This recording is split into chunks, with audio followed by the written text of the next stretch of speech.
Welcome to the Big Biz Show. Taking care of business. You want fast-talking, hard-hitting discussions on business and finance? Maybe with a barroom slant and some really salty peanuts? We're not counting calories. We're counting cash. Before we get to the man with the financial plan, meet the money team. Costa, Mary, and Greg. Now Captain Finance himself, Sully. Devin Doan here with the Big Biz Show, and today we're going to talk about something incredibly impactful to, I'd say, world history, the Irish Republican Army. IRAs, individual retirement accounts. Scratch that. We're talking about individual retirement accounts. My name's Devin Doan with the Big Biz Show, and I have Howie here to talk about retirement, not the Irish Republican Army. Yeah. Gotta fire a production assistant. Yeah, no, I'm happy to be here, Devin, thank you. IRAs are very important for wealth accumulation because they're a tax-advantaged account in the case of the traditional and the Roth that you can use to accumulate retirement savings that you can set aside without a tax impact. So it's important for people below the Roth IRA threshold to make sure that they're using a Roth while they can, and once you're above that, you can transition to a traditional. What's below a Roth? What would you call a Rothschild? I like that. That was good. What was the good? Rothschilds, incidentally, do not need No, what IRAs. was good? I don't get the joke. The Rothschilds are Who's the Rothschild? Who's underneath the Roths? What are you talking about, man? I'm Devin Doan. This has been the Big Biz Show on retirement. Thank you for having me. Whatever.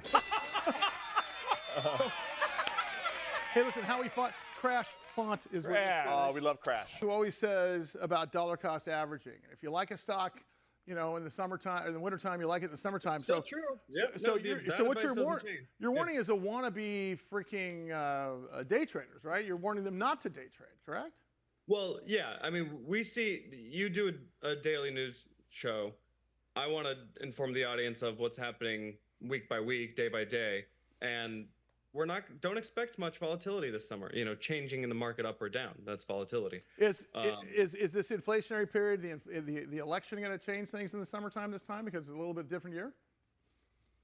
Yeah. So there is potential for that, but a lot of it's baked in. Nothing's really surprising us. Inflation, they say it's coming down. The tonnage of it still hurts. There's no news of a rate cut yet. Yeah. There were going to be 3, then there were going to be none. Now there might be 1 this year. Well, keep in mind also, as you said, you know, the market tends to bake things in several weeks in advance. So, you know, hence the saying, buy on the rumor, sell on the news. So, any chance that we cross into, what are we suspecting for the end of the year here? 5,500 potentially? 6,000 are a lot of year-end targets. Yeah, we have some ways to go. June of 2019. We were at what? We were less than 1,000, I think, right? What were we at? June 2009? No, 2009, yeah, bigger. 2000, where were we 2009? We've got... 2009, the financial collapse, the low was 900. 900? 900. Yeah. And by the way, I just read a target for 2030 in the S&P of 15,000. Can you think so if here's the lesson. If you look at 2009, if this S&P was a bargain, looking at it now, it's a bargain now, looking at it 15 years ago. Well done, Howie. Thank you, Chris. All right, Big Biz Show. We'll see you in a minute.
the Loft 100 studios in beautiful sunny Southern California.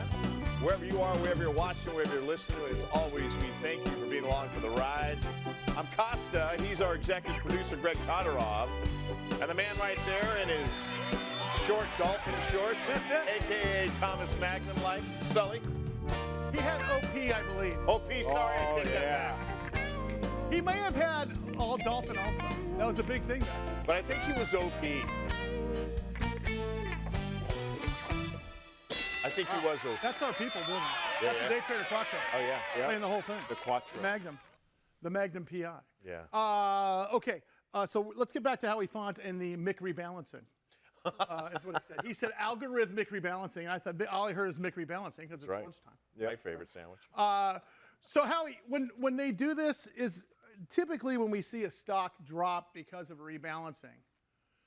In other words, let's say an individual stock like Apple or Micron suffers from a rebalancing of portfolio, meaning that we're going to take Micron out of our portfolio, put in something else like Qualcomm, let's say.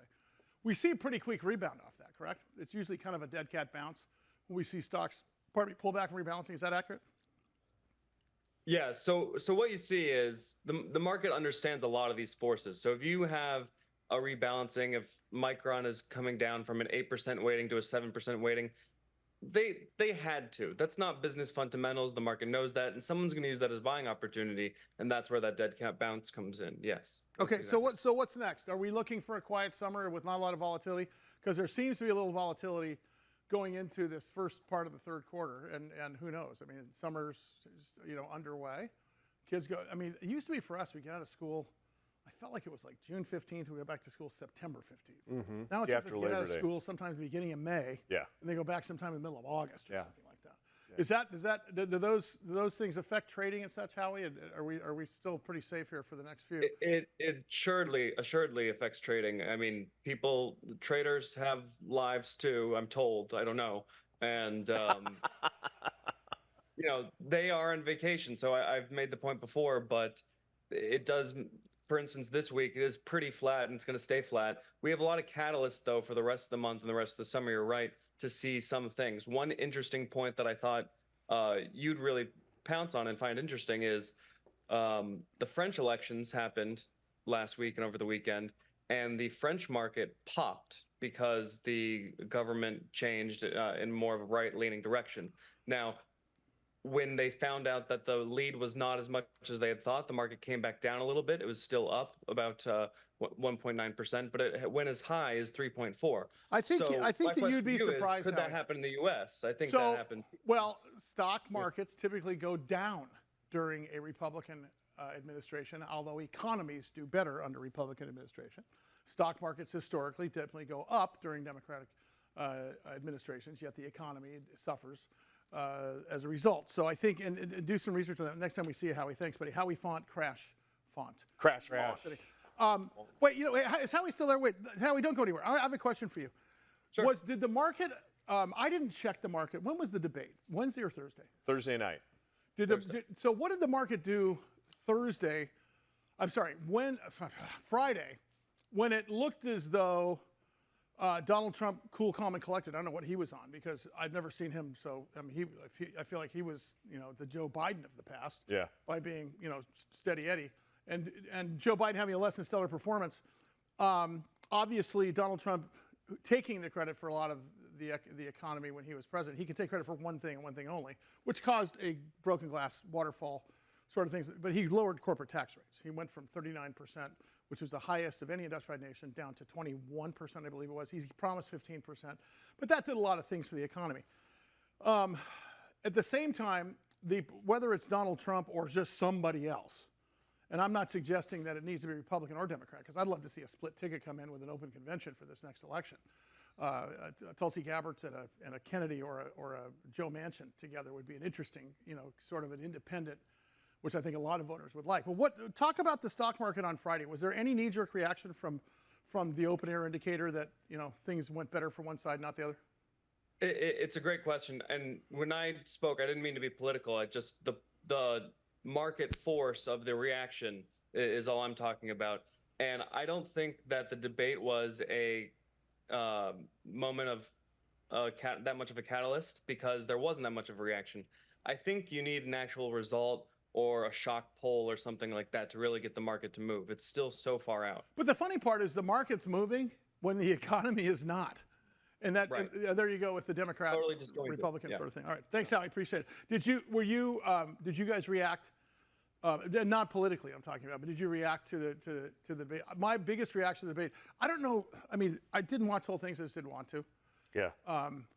But I don't think Joe Biden did as bad as Donald Trump did good at shutting up. Am I coming across? Do you understand what I'm saying? Yeah. Donald Trump did good at being a bit non-reactive versus his old bloviating self. Well, I know that Joe Biden has always, in my mind, ever since he was a young politician, sound mealy-mouthed. Like I can't understand what he's saying because he talks too fast or whatever's going on in there. Mm-hmm. But I think Donald Trump took a pot shot at him at that. But the long story short is, what was your overall opinion of the thing? Trump actually listened to his advisors and his handlers who said, yeah, because it wasn't Donald Trump that did it on his own, right? No, because they said just be calm, cool, collected, let him implode, and that's what happened. Yeah, interesting. So it's interesting to see because right now the market is not being affected by this election or the potential election coming up in November. Mm-hmm. And what's interesting about that is you'd expect a pop one way or the other. It's the economy, stupid, is what James Carville said during a re-election campaign. And if you think in terms of the economy right now, here's the problem. Just like anything in law, anything that we get, I'll give you a perfect example. We are still paying federal excise tax when you buy tires. Do you know what the federal excise tax was when it was installed? World War II, as a tax on rubber. Oh, jeez. Okay? We're used to it. It doesn't go away. I believe, when's the last time we paid less than $5 a gallon for gas? A year and a half ago, we were pounding our fist at $3.50. Yeah. We're used to it. Yep. I believe we are used to this crappy economy. I believe that it will get better. I believe inflation will go down to the twos again. I believe that mortgage rates will go down to the twos again. But you have to remember that this economy was shut off like a light switch, and it was turned back on. It's being turned on like a sunrise. A slow sunrise. Right. Foggy. Do you see, San Diego, California, London sunrise. Would you? Doesn't clear up till about 2:30. Do you see that comeback happening under Biden in another 4 years, or do you think that Trump's going to get in and then the nation is going to say, okay? I think the only thing I'll favor, as I say, markets do better under Democrats, economies do better under Republicans. Yeah. It's because it's the tax issue. Tax money is now repatriated into the U.S. At least that's what the U.S. corporations showed last time, and they gave it to their people. I don't think either of them can do anything about inflation because we still have incredible demand to purchase. We still have a supply problem somehow, somewhere, and we still have a labor pool problem. A lot of people left the labor force. So I don't think that it's going to favor one or the other. Can't everybody decide? I just want something different. I don't want Donald Trump because I can't handle the rancor. I can't handle the constant, like the crap Russia collusion and the dossier. And I can't handle Biden because I can't foresee the guy. Yeah. I want something different. And I don't know if we have, like back when Christ walked the earth, you had the Jews and you had the Saracens. You had the Muslims and the Jews. And then this guy Christ comes along. Third party disruptor, now we got three parties. We got the Christians, the Jews, and the Muslims, right? We need a third party. Are you saying RFK is Jesus? I'm saying Ross Perot, Jesus was Ross Perot. Yeah, okay. Right. But what I'm trying to say is there needs to be a viable third party for me to start talking about economy and presidents. Because at this point, Donald Trump, if he gets into office, will reenact pipelines, which will create jobs. That's not going to affect the economy. He will lower taxes. He'll bring in higher tariffs on countries that are stealing. Doesn't affect our economy. It doesn't? That won't affect our inflation. Okay. When I talk about the economy, I'm talking about inflation. All right. What's it cost to buy a brick of cheese and a jar of mayo and a thing of bread? Yeah. Not going to affect it. And I think the only thing that can affect that is, unfortunately, the Fed increasing our borrowing rates to where we stop borrowing, stop using credit cards to the point where now there's no demand. Prices come down, and then it resets. When do I think that's going to happen? Like I told you, end of 2023. Somebody knew. I told you definitively. End of 2023, this is all happening. Yeah. And then I said, well, maybe middle of 2024. Right now, it is a crapshoot as far as I'm concerned. It is. But it doesn't matter now. End of 2020. But it doesn't matter now. We are not modifying our behavior any longer. the open air indicators are that we're going out still. We're spending money, right? Yeah. We're not cruising along. Things are still overpriced. We're just used to it. And that's the sad truth. Just like we're used to the excise tax. Just like we're used to daylight savings time, which is a waste of time and resources. More to come here. Big Biz Show. Let's go.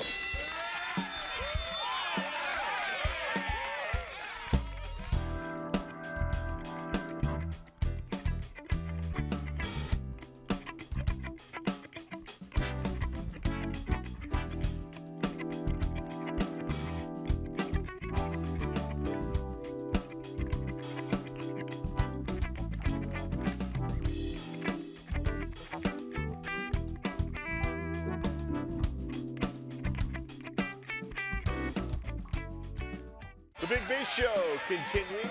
It's another beautiful, I know you get tired of us hearing us say this, sunny day here in Southern California where the Loft 100 studios are. That's where we film this magnificent program. The large financial program, otherwise known as the Big Biz Show. Costa, Greg Todorov, and Sully. It is significantly different if you go inland 1/2 a mile. Yeah. Some mornings. Nuts. Like yesterday at the beach, it was socked in until about 2:30. Yeah. But all day, literally a 1/2 mile in. Yep. Like, I'm gonna say, quarter mile. Yeah. Beautiful. It's like the old no smoking sections on airplanes. Exactly what it's like. The smoke just stops. If you're driving, right there. if you're driving in from the coast, or if you're driving in from inland to the coast, Yeah. it looks like there's a big tidal wave. Yeah, it Always. does. It looks always looks awesome. Yeah. That's right. All right. Corey Perlman is back. He is a social media keynote speaker. We got him from our good friend Troy Hazard. Troy, did you say toupee? Hazard. Follically challenged. Of course, CoreyPerlman.com and ImpactSocialMedia.com. Talking about being authentically social. You know, Corey, I've gone from, I used to like being snarky, one-liners, on. So much fun. And I would just post those type Oh of yeah, things, yeah. Like, does this dress make you look fat? No, your face does. Just those. Is that your head? Which, by the way, is my brand. I think you want to sum it up into one sentence. Hey, Sully, does this dress make you look fat? No, your face does. I've gone from, and I was avid in Facebook in the beginning. Then I went to, which I always call Instacart, because I use Instacart more than I use Instagram. Instagram. And I know that we use Instagram. Mary and her team use it heavily here for the show and everything else. But I know the impact, Corey, of social media is not waning, but is the interest of certain demographic profiles waning? Is that what's happening? And isn't it the trick to keep us engaged, because there's money there? If I'm not, there's gold in them hills, if I'm not mistaken. Absolutely. It's great to be back with you guys, Sully. Thanks for having me. Yeah, social media is not going anywhere. It's just the platforms are changing. And I think this year is no exception that LinkedIn is dominating engagement from the age demographic of 45 and up. So I think they've moved from Facebook to LinkedIn. Can you answer me? So for me, I am an entertainer for a living. That's what we do. Yes, I happen to help a lot of publicly traded companies, but literally as a business, we're entertainers. Can LinkedIn help us? Is there, because I have a LinkedIn profile. Mm-hmm. I think it looks very impressive. Whomever put it together, it looks great on my team. But is that it seems to me that LinkedIn is criteria specific to the C-suite people, the sales people, and those in-office types. I think that's a fair point. I think that you're looking at a B2B network with LinkedIn. And if you're looking more B2C, then your Facebook migration may have gone more to Instagram, for sure. So I would say that LinkedIn, but to answer your question about can you humanize the brand, can you be personal on LinkedIn? Can you show a little bit of yourself? Absolutely. We find that people are more engaged with humanized content on LinkedIn than any of the corporate stuff that you may think that you need to post on LinkedIn. Is Facebook going the way of the dodo, or will Facebook always be there for people, for example, Mike Costa's age? I didn't see that one coming, Corey. I'm sorry. But is because I know that Mary still posts for us on Facebook for the show. Yeah. Right. She does our music on Facebook. Yeah. And it's still a thing. Well, it's like the new version of oldies radio, It really is. right? But here's the scary part. Flock of Seagulls and the Go-Go's were 40 years ago. That's true. When we were listening to them, the stuff 40 years before was, hello, my honey, hello, my baby. I mean, that's how far it is. You guys don't listen to that anymore? No, we don't. No. Not at all. But you still listen to the Go-Go's if it comes on the air. Or Flock of Seagulls or Elvis Costello. So where will Facebook be, in your opinion, in 5 years? Right where it is right now? Or? Well, I mean, they're owned by Alphabet, by Meta. They got huge backing. You know, they still have a tremendous amount of engagement. I think like you said, the age is sunsetting a little bit, but things can change at a drop of a hat, as we all know. If TikTok maybe goes away in the next year or two, which it could, a huge flock of migration may come back to Facebook. Corey, where are we as far as the government and the battle against TikTok? It really depends on the administration. So how do we tiptoe around this and not get too much into politics? But, go ahead. Well, listen, we just had a debate. I mean, why not? Did. I mean, and we just decided here in this program, we just want something different. I mean, I don't think it's a matter. I think everyone. I mean, you have Tea Party patriots that are now MAGA Republicans. You have granola eating, Birkenstock wearing, tie-dye T-shirt people that will always vote to the left. I think you have those factions. You realize the rest of us. And I mean, everybody you go to dinner with, all of your friends, whether they look blue or red, we're all sort of the same. We don't give a crap about anything but stay out of our finances, do your own thing, and don't bother me, and let's fix the economy. There needs to be something that goes in the middle. So go ahead and be as political as you want, because that's about as political as I think you can get. Well, and by the way, I think it's a great stance, and I think the majority of Americans agree with you. And I think that is very similar to think that we want to be able to have free speech, but we don't want to have misinformation out there leading people to the wrong places. But the problem is, Corey, is that Fox Business is an editorial and CNN is an editorial. I think the only thing I can trust these days is Consumer Reports still, because there's no advertising. I mean, I was just telling Trish yesterday.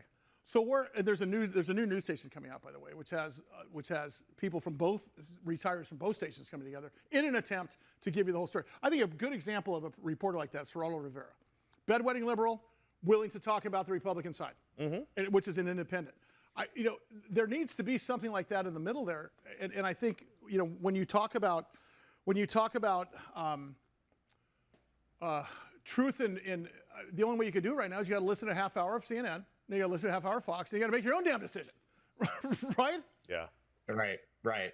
But some of the social media sites, they're trying to get it right. I give a lot of flack to X, but I will say that I've noticed recently when I've seen just crazy information on X, it'll have a little brief below it saying, this is wrong, by the way. Community notes? Right. Yeah, community notes. Yeah. So I think that's really good. But to answer your question and that point, TikTok could go away if the Biden administration hangs in, because they just passed a bill that wants TikTok to be primarily owned or majority owned by the U.S. And if it's not, it could go away. The Trump administration believes that Facebook will be too dominant, so they're going to try to hold on to TikTok. Hey, Corey, by the way, Corey Perlman is with us, social media keynote speaker, CoreyPerlman.com. Here's my question for you. With respect to TikTok, is it because the administration thinks the China-owned company is pilfering our information, or are they pilfering our information, in your opinion? Well, the first answer is yes. That's what the administration believes. Are they? Oh, man, that's a tough answer. I don't know the answer to that. I mean, because it's like they're making so damn much money. Why would they mess with us? But then again, the same argument is, why would drug dealers start giving people fentanyl if it kills off their customer base, right? I mean, I think that it makes it no rhyme, no reason. Corey, we're out of time. You need to come to San Diego at some point. We need you for a whole hour, pal. I really appreciate it. Come on, Corey Perlman, CoreyPerlman.com, ImpactSocialMedia.com. Let's promote something next time you're on the air, man. Go hire him as a keynote speaker. We should hire him as a social media expert. Oh my God. Can you imagine? One of the clients we talked to last week, though, I saw on my LinkedIn page. I was attached to it. Oh. Big shout out to the Big Biz Show. Nice. Sully was on. Nice. You have a LinkedIn page? I sure do. Look at you. Yeah. Voiceover work, of course. See you in a minute.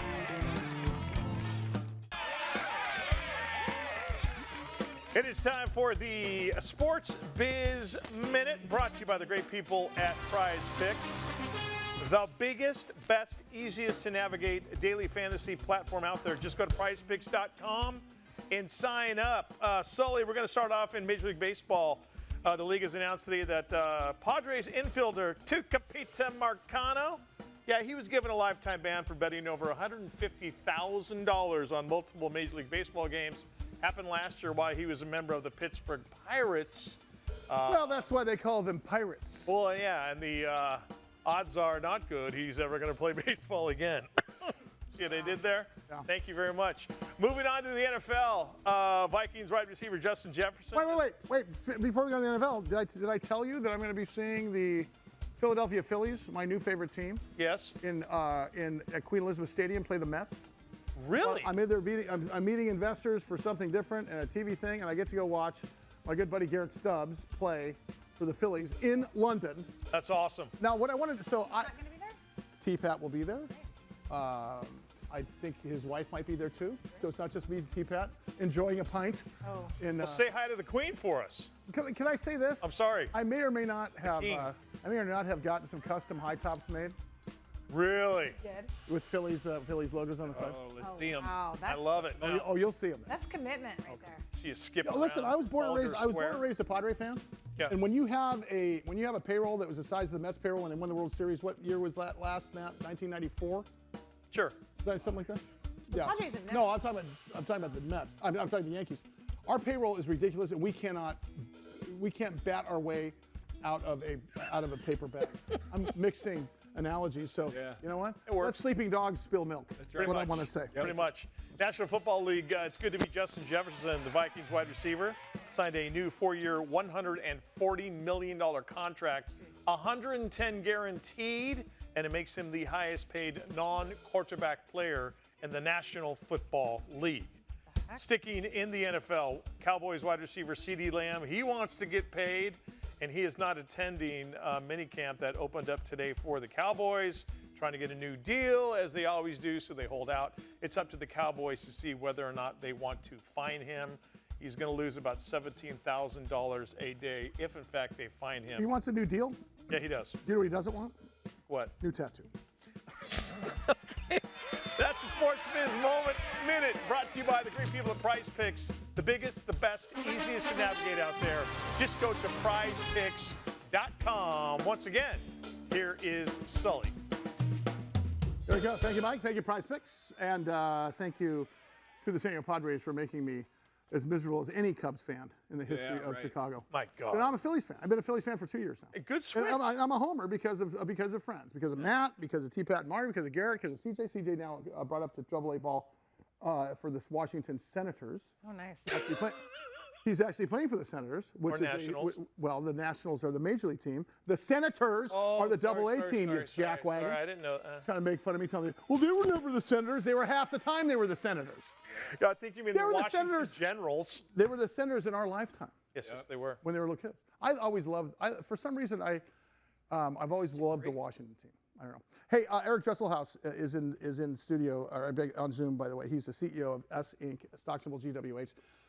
They specialize in long duration energy storage, and they've got this iron flow batteries that are a game changer versus lithium ion. And I had him on. We had him on recently. Eric, great to see you. I have a question for you, because last time you were on, you caused a flutter of emails coming through about can you match the cost reductions that lithium ion, and it's a solid yes based on what you guys are doing. And this is the first time in history that someone outside the lithium ion world has shown a cost benefit. And I know we're dipping in right in the middle of this thing, but it's super competitive now, and now it makes sense monetarily. Talk about that for a minute. Yeah, I mean, green and decarbonization is great, but people mostly want to get value and save money, and that's what our battery does. We make it with iron, salt, and water, so it's not only got a great kind of long-term cost entitlement to it, but it's also made with materials that are easily sourceable. So, you combine the cost bit with a lot of concern these days about where some of our products come from, and this has got a really clean American-made supply chain along with it too.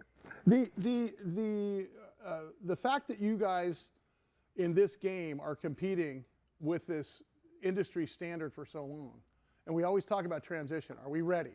Are we there yet? Is it happening? Yeah, we don't talk about the actual physical, lithium ion versus iron flow. How tough is that as an adoption for you guys when you're selling this? Because it doesn't seem like it's bothering you, which means that the transition's already happened in my mind. Well, I think that people, that are in this industry that are, responsible for ensuring the reliability of the electricity system have been looking for an alternative. So there's a kind of a warm landing spot when you start this conversation. As we build more and more of it, have more of it deployed out in the field, then people get increasingly comfortable. And like any new technology, the early adopters lead, and then the big fat middle comes, and then there are some laggards who will come at the end. But we have so much to do right now against the leading edge of this market that it's going to keep us busy for a lot of years to come. Eric Dresselhaus, the CEO of ESS Incorporated, stock symbol GWH, with us here on the Big Biz Show. Eric, I have wanted to ask you this since I first have been lucky enough to interview you. Is there a Mr. or Mrs. Ironflow? Who came up? Who just one day? I mean, who hit their head and looked? Who's the Ben Franklin with the key and the kite? Saw the flux capacitor and went, you know what? I think this Ironflow thing could work. Well, it wasn't me, to be honest with you. Dang it. This technology was originally kind of incubated out of NASA. And NASA, who has been the source of a lot of energy storage technologies over the years, started to work on this. They wanted something that was safe, reliable, had a long-term kind of great cost point to get to. And then, of course, the materials and supply chain are top of mind for anything in kind of NASA, DOD, think about these things a lot. Sure. So somebody in that organization was the original idea person behind it, and it just took a long time to perfect the technology. So, but the idea that you can have something that you can use for 20 years and doesn't lose its capacity, doesn't have what we call in the battery business capacity fade, it's been kind of a holy grail thing that people have been chasing for a long time. Yeah, I've got to ask, if you think in terms of the Americas, we think in terms of Europe, we think in terms of Asia, Africa, the Middle East. Do you pick those off all at once? Do you take them one at a time? Who's the biggest? Who's the most likely in your opinion? Because I know this is the next step for you folks. Well, listen, the demand is coming from all over. I was on the phone early this morning with some folks from the Middle East because they've got huge challenges in their energy transition as well.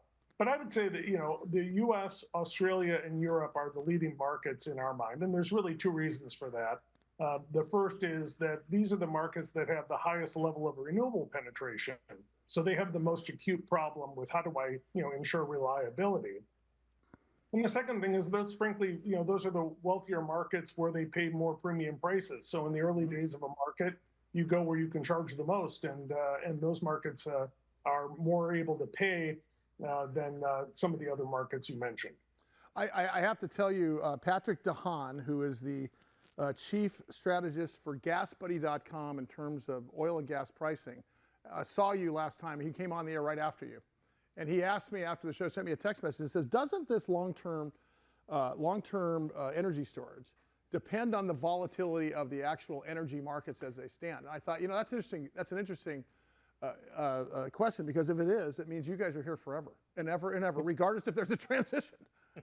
Well, these are things where the costs keep coming down and the availability keeps going up, and we're competing, in some sense against things where the costs are only going in one direction. They're only going up. So over time, the value proposition just gets better and better. And you've seen that get to the point now where storage plus renewables is the cheapest form of new generation to make. Now, we've got a lot of old generation technologies that are installed, and they're going to continue to be used for years to come. This doesn't happen overnight. But when you're looking at building something new, you're going to build things with this kind of technology that are going to be by far the best value proposition over the next 20 years. Their stock symbol is GWH, the company ESS Incorporated, and their CEO, Eric Dresselhaus, with us once again here on the Big Biz Show. Hey, Eric, I want to know what's next for GWH. Well, scaling, that's the big thing now. Is it's just getting bigger, more and more use cases, more customers. The more people use the product, the more frankly, the more ways they find to use the product, and it unlocks things in some cases that we didn't even think about. We were down in your neighborhood last Friday for a big ribbon cutting with the city of Burbank. Yeah. And it was a lot of fun, and everybody's very excited about the project starting up there. And it's interesting because you've got people from the city, you've got people from the utility, and we've got some of their larger commercial customers. People like Warner Brothers came to the ribbon cutting. Wow. Oh. Why do they care?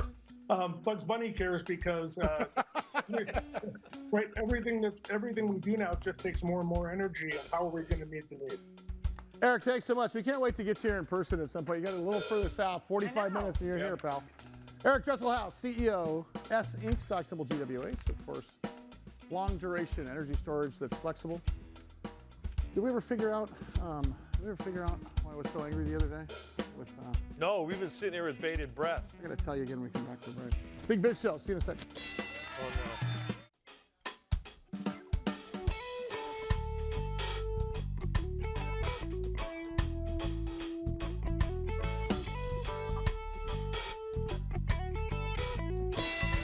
In over 175 countries, all the ships at sea on the American Forces Network. To the brave men and women of the United States Armed Forces, as always, thank you for what you do, what you've done for us. It's the Big Biz Show from the Loft 100 Studios. Ready? Casa, Greg Conrad, Sully.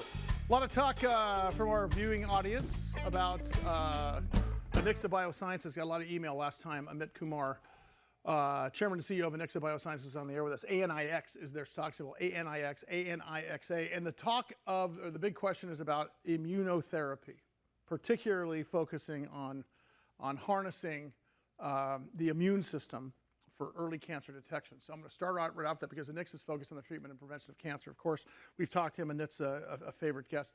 Amit, when our folks are emailing about your performance or about your on-air appearances and they're talking about immunotherapy, it's sort of easy for us who live in San Diego, and I realize we broadcast everywhere, but we're a cancer center here in San Diego. We hear immunotherapy in every single radio ad, from the San Diego Padres baseball broadcast down to the morning news here. Mm-hmm. But for the rest of the country and the rest of the world where we broadcast, can you just walk us through immunotherapy to start? Yeah, absolutely. Immunotherapy is a procedure or a process where we harness the body's immune system in a number of different ways to destroy cancer. The distinction between chemotherapy, which a lot of people know about, is that chemotherapy is essentially a chemo agent is essentially a poison that tries to kill cancer cells, but it also tends to kill a lot of healthy cells. And the goal is to kill cancer cells faster than healthy cells. That doesn't always work. The concept of immunotherapy is that we're not trying to destroy the cancer directly with whatever the therapy is. We're trying to use the therapy to boost the body's immune system and enable the immune system to go after the cancer.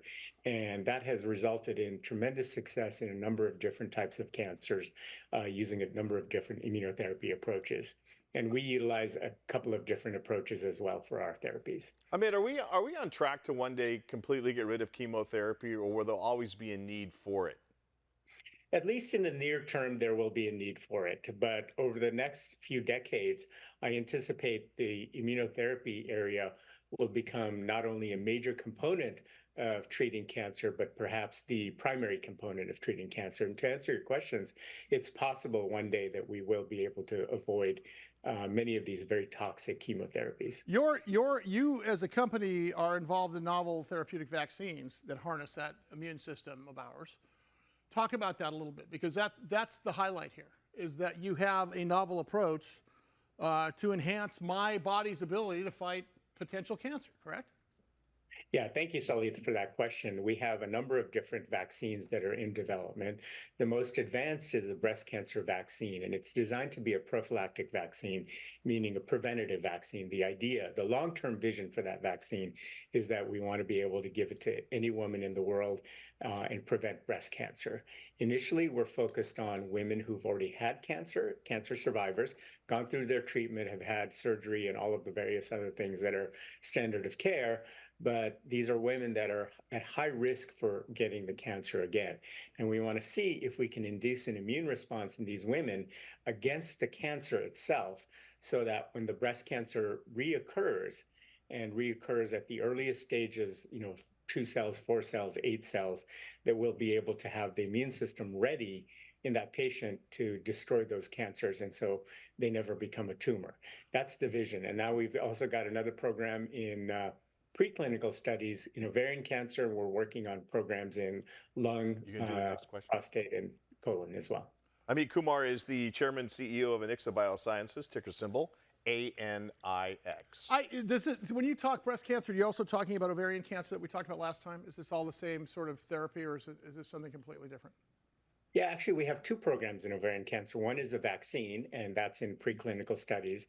But we also have another immunotherapy called CAR T therapy, which is a relatively new type of immunotherapy that created a lot of buzz a few years ago when it was able to be very successful against certain leukemias and lymphomas.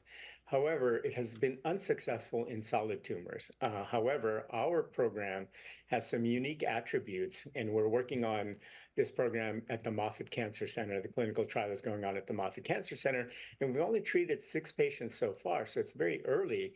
But we're already starting to see indications of efficacy, and we hope this therapy will be the very first therapy in a solid tumor targeting ovarian cancer. And these are women who have failed pretty much everything else and are essentially on death's door. And we're already starting to see some impact on these women. Hey, Mike, Amit, I know that Mike's got a question about AI real quickly.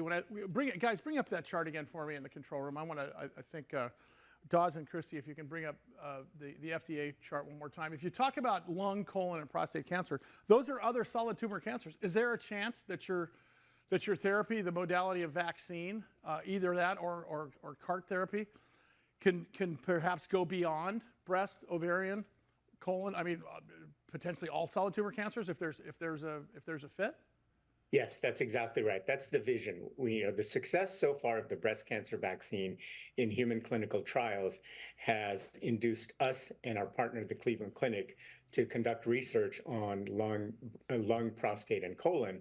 And so between lung, prostate, colon, breast, and ovarian, those are, sort of the big 5 cancers. And if we can develop vaccines to prevent all of those cancers, that would be an amazing, amazing thing for the world.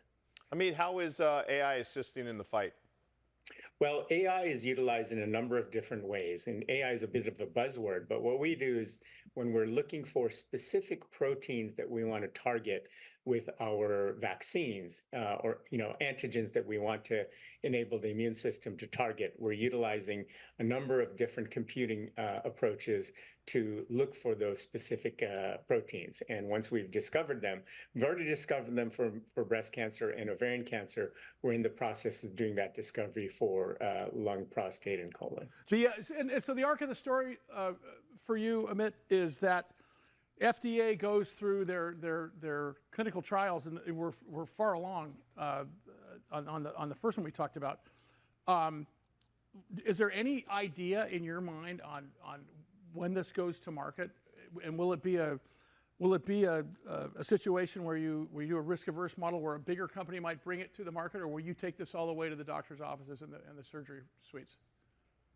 Our plan is to take it and partner it with a bigger company to help facilitate not only the completion of the final clinical trials, but all of the manufacturing, marketing, distribution, and so forth. They all have the infrastructure to do that. It would be prohibitive for a small company to do that ourselves. Yeah, because that is the risk-averse model for folks like you. Then you go on to the next therapy, correct? That's exactly right. Our goal is to innovate and then get it to a point where Big Pharma is interested in taking it to the market. Amit Kumar, you'll see him next week. Thank you, sir. Appreciate it. He is the chairman and CEO of Anixa Biosciences, ANIX. You hear us talking about him here all the time on the program. Anixa focused on the treatment and prevention of cancer using immunotherapy, harnessing our own vaccines.